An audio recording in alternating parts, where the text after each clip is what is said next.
is like everything we value here at Elon, from an attitude, effort, discipline standpoint, on and off the field.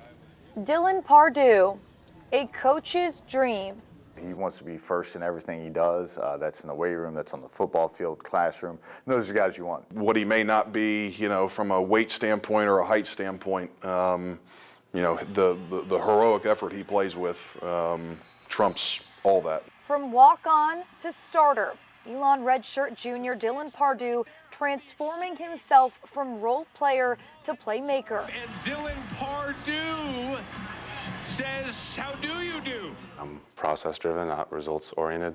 So for me, it was just making sure each day I did something to make sure that what was my end goal was just a byproduct of what I was doing every day. Consistency combined with selflessness, the perfect concoction for a developmental Phoenix program. Scout Team Player of the Week, Dylan Pardue. Scout Team Player of the Week, Dylan Pardue.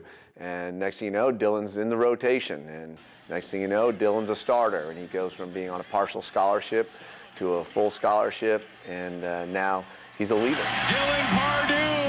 A journey to Saturday Night Lights, dating back to empty first and second year stat sheets. Even if that meant I wasn't contributing on Saturdays, I wanted what I did on Tuesdays, Wednesdays, Thursdays to help us win on Saturdays. He was always over the top in terms of wanting to give the best look and understanding that his role, as a scout team player was critical in terms of our success on the field on Saturdays. I always wanted to be better at the other guys' moves than they were at their own. After 2 seasons of relentless effort behind the scenes, Pardue played in all 12 games last fall. He brings energy and effort, and he is a very slippery defender. Dylan Pardue He's a 250-pound bar soap. simply dials it up. Pardue providing a kind of disruption that couldn't be ignored. He showed us that we couldn't take him off the field. We were rotating him, between the ones and the twos, and he was making too many plays not to get him with the ones and keep him there. When we reward our players with scholarships, it's usually a meeting with me. I'm going to tell them first. I get a text from Trish. It's like, call me when you get out of class.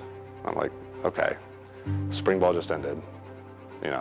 What does he need what could he possibly tell me that's not about, this goal I've pursued for the last 3 years. Pardue put on scholarship and starting on Saturdays.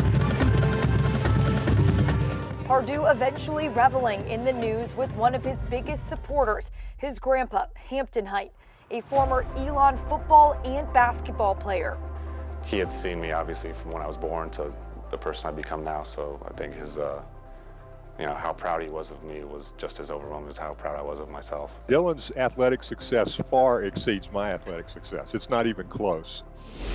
Height's history serves as a driving force for his grandson. He had, stepped away from the football program, so the year that they won, I think in '79, he was on the team during the summer and then quit before the fall.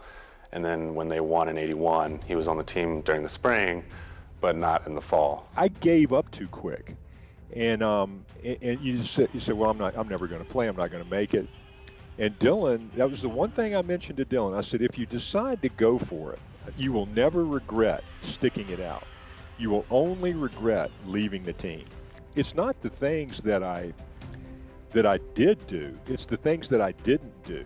It's the things that I gave up on too quickly. The stuff those are your regrets in life. A message to Pardue, now permanent. He'd always tell me the same stories, and I'd be like, Granddad, I've heard this a million times. You don't need to keep telling me, but it's just like drilled into my mind now. It's like there's no way I could forget. I could, lose my memory and I'd still remember, don't quit. 2 words, fueling Dylan Pardue's desire for more.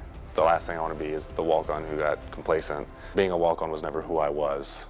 When I got put on scholarship, I was the same person I was, the hour before I got put on scholarship. It was never about reaching an end goal and then being satisfied. It was just about being the best person I could.